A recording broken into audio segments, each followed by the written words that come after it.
tentang sholat sunnah yang disunnahkan, sholat sunnah yang disunnahkan, yang sangat dikuatkan itu khamsun, ada 5 perkara. Yang pertama al-idani, yang kedua wal kusufani wal istisqa'u. Yang pertama itu sholat hari raya Idul Fitri. Kemudian yang kedua sholat hari raya Idul Adha.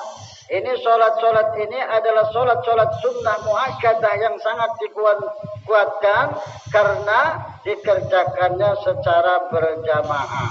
Ya, dikerjakannya secara berjamaah. Bukan berarti tidak boleh sendirian, boleh sendirian, tapi lebih dikuatkan secara berjamaah. Sholat hari raya Idul Fitri, sholat hari raya Idul Adha, itu 2 hal ini sangat dikuatkan. Kemudian wal kusufani, sholat gerhana matahari dan gerhana bulan, ini juga sangat dikuatkan. Apabila terjadi gerhana matahari, terjadi gerhana bulan, maka kita dianjurkan untuk melakukan sholat, yakni sholat gerhana matahari. Misalkan terjadi gerhana matahari, terjadi gerhana bulan, kita dianjurkan untuk melakukan sholat gerhana bulan. Wal istisqa'u, kemudian sholat meminta hujan. Jadi 5 ini sangat dianjurkan, sangat dikuatkan dikerjakannya secara berjamaah.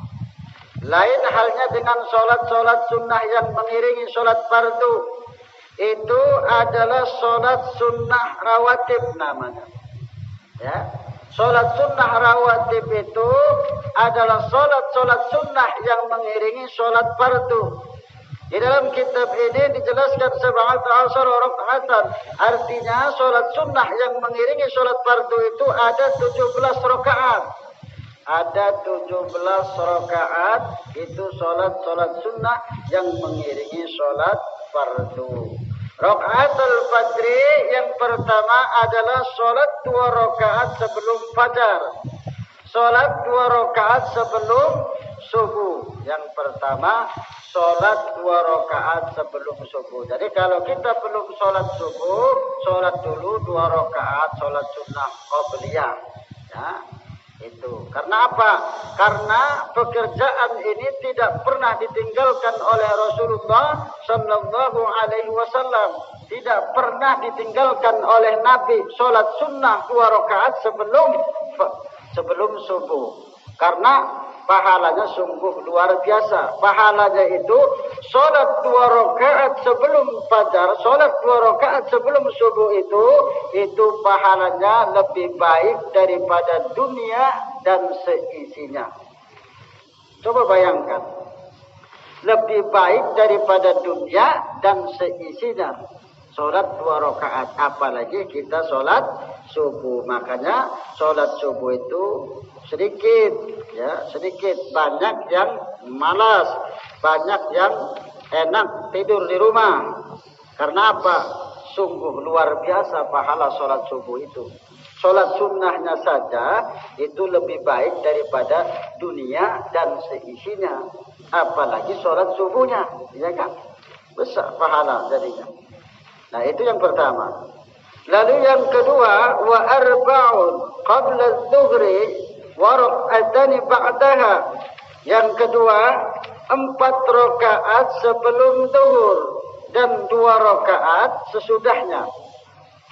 Jadi sholat sunnah zuhur itu ada 4 rakaat. Ya, kalau kita hendak mengerjakannya 2 rakaat, 2 rakaat. Ya, jadi misalkan kita hendak sholat zuhur, kemudian sholat sunnah dulu 2 rakaat.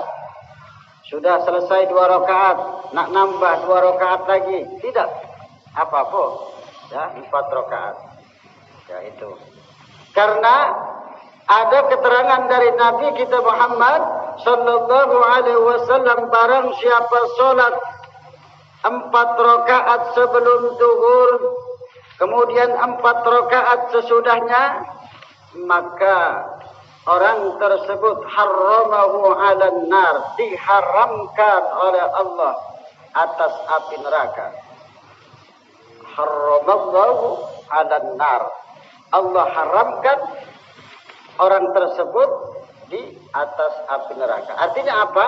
Dibebaskan kita dari api neraka tersebut. Kita melaksanakan sholat 4 rakaat sebelum zuhur dan 4 rakaat sesudahnya. Ini keuntungannya. Kalau kita melazimkannya, kalau kita melanggengkannya, secara kontinu kita mengerjakan sholat sunnah sebelum zuhur 4 rakaat.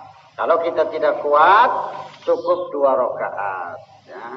Sesudahnya juga 2 rakaat. Jadilah kalau masih ada waktu kita hendak mengerjakan. Yang namanya sunnah itu kita kerjakan mendapat pahala, kita tidak mengerjakan tidak berdosa. Itu yang namanya sunnah. Lain halnya yang wajib kita tinggalkan dapat dosa, ya itu. Kalau yang wajib, kalau kita kerjakan mendapat pahala, kita tinggalkan mendapat dosa. Kalau sunnah, kita tinggalkan tidak berdosa, kita laksanakan mendapatkan pahala. Itu yang namanya sunnah. Jadi 4 rakaat sebelum zuhur, kemudian 2 rakaat sesudahnya. Ini yang sunnah, yang sunnah. Ya. Lalu apa maksudnya 4 rakaat sebelum itu yang sunnah. Yang 2 rakaat itu yang sunnah yang sangat dikuatkannya. Karena ada 10 rakaat yang tidak pernah ditinggalkan oleh Nabi yang sangat dikuatkannya. Di mana?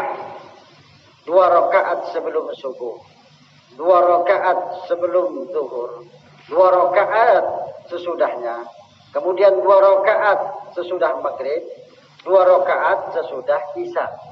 Ya, itu sesudah isya. Ini yang sangat dikuatkan. 10 rakaat yang mengiringi sholat fardu. Ya, ini yang sunnah. Kemudian wa rak'atani ba'da. Sesudahnya 2 rakaat. Wa arba'un qabla al-'asri. Kemudian 4 rakaat sebelum asar. Boleh